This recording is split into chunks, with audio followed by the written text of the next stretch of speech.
بسم الله الرحمن الرحيم هو الذي أرسل رسوله بالهدى ودين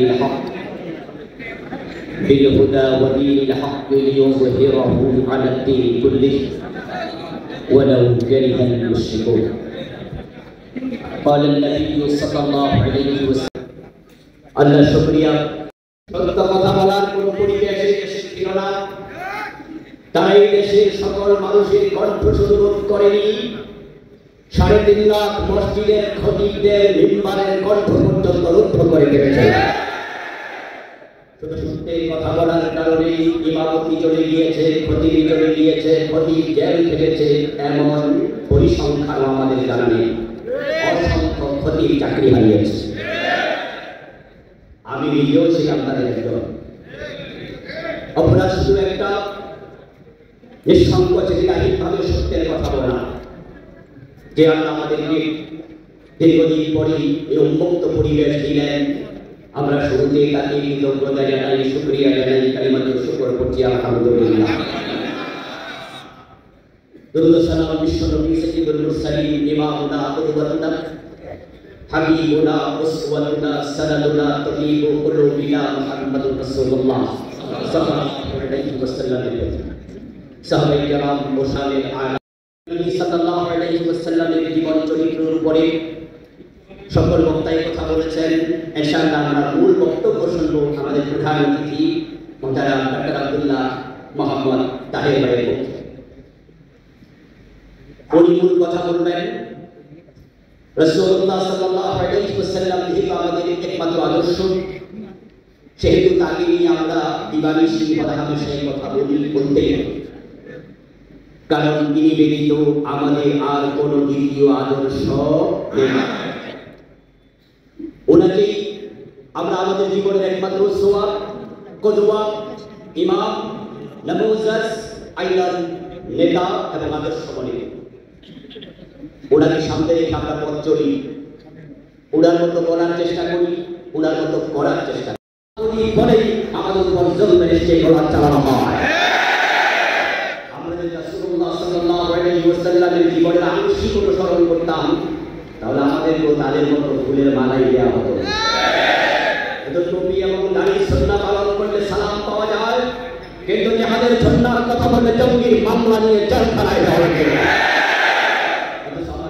সাল্লাল্লাহু আলাইহি ওয়াসাল্লাম টুপি এবং দাড়ি সুন্নাহ যেমন পালন করেছেন 27টি যুদ্ধে তিনি তলোয়ার হাতে নিয়ে যুদ্ধের মাঠে ঝাঁপিয়ে পড়ে বলেছেন আনাল কালিজুলাতি আলাইকু আব্দুল মুত্তালিব নবী মুহাম্মদ সাল্লাল্লাহু আলাইহি ওয়াসাল্লাম যেটা আমাদের আদর্শ এজন্য তাকে আমরা শুধু টুপি এবং দাড়ি অনুসরণ করি না তাকে মসজিদে ঢোকার সময় ডান পা দিয়ে শুধু অনুসরণ করি না তাকে আমরা সংসদে বসে রাষ্ট্র পরিচালনার জায়গাতে অনুসরণ করতে যাই আর যখনই আমরা বলি নবীর সুন্নাহ জীবনে সব জায়গায় রাখবে রাষ্ট্র যারা চালায় তখন তাদের বুকে কাঁপুনি তৈরি হয় কারণ তারা জানে নবীর আদর্শ যদি রাষ্ট্রে পরিচালিত হয় রাষ্ট্রে স্থাপিত হয় নবীর আদর্শ যদি দেশে প্রতিস্থাপিত হয় তাহলে শুধু ব্যয় থাকবে না সিনেমা হল চলবে না মদের ব্যবসা করা যাবে না রক্তকে নিয়ে মদের পাহাড়ে যারা মদ পান করে রাখবে 80 টাকা করে পিঠের চামড়া তুলে দেওয়া হবে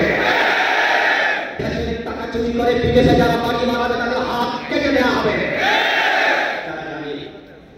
ইসলামকে যারা পূর্ণাঙ্গ জীবন অনুসরণ করে তারা রাসূলের আদর্শ মানার কারণে কোনো জায়গায় কোনো অন্যায় সহ্য করে না রাসূলুল্লাহ সাল্লাল্লাহু আলাইহি ওয়াসাল্লামের আদর্শের কথা বলতে যাওয়া খুবই কঠিন একটি কাজ তবে হ্যাঁ যদি সেটা সুবিধা মতো করা হয় বুঝতে হাসিতে আসেন না আল্লাহর ভালো বান্দা ঘর ছাড়া ছিল বাড়ি ছাড়া ছিল বাংলা আসামি হয়ে জেল রাত দিন কাটিয়েছে যেই মানুষগুলো কাউকে কষ্ট দিয়ে কথা বলে না ফাঁকিবাজি করে না মিথ্যা করে না সুদ খায় না ঘুষ খায় না একজন মানুষ হিসাবে সবাই বলে ভালো মানুষ কিন্তু তারপর সেই জঙ্গির মামলায় আসামি জেলখানার কয়েদি ফাঁসির কাস্টে যেতে হয় কারণ একটা নবী মুহাম্মদকে সব জায়গায় মানার কথা বলে বলে রাসূলুল্লাহ সাল্লাল্লাহু আলাইহি ওয়াসাল্লাম অনুসরণ করা আমাদের জন্য যেহেতু ফরজ ইসলামে কে প্রবেশ করবে কে করবে না এটা তার স্বাধীনতা কিন্তু প্রবেশ করার পরে আংশিক করবে স্বাধীনতা। কোরআনে আল্লাহ তাআলা বলেছেন মান শাআ ফালিউমিন ওয়া মান শাআ ফালিয়াকফুর। তোমাদের যাদের মনে চায় তারা ঈমান আনো, তোমার যদি মনে না চায় তুমি কুফরি করো। এত অত্যাচারের পরেও জামাত ইসলামী আদর্শ থেকে একচুল পরিমাণ বিচ্যুত হয়েছে। আল্লাহর বক্তব্য দিয়ে প্রতিষ্ঠিত হওয়ার পর্যন্ত লড়াই চালিয়ে যাও। আমাদের আদর্শ হলো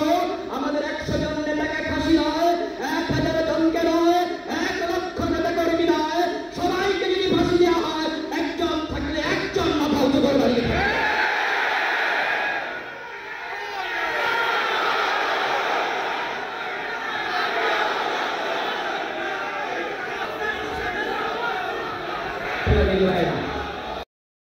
নামাজে অভ্যস্ত হওয়ার আগ পর্যন্ত জেল থেকে ছাড়া যাবে না।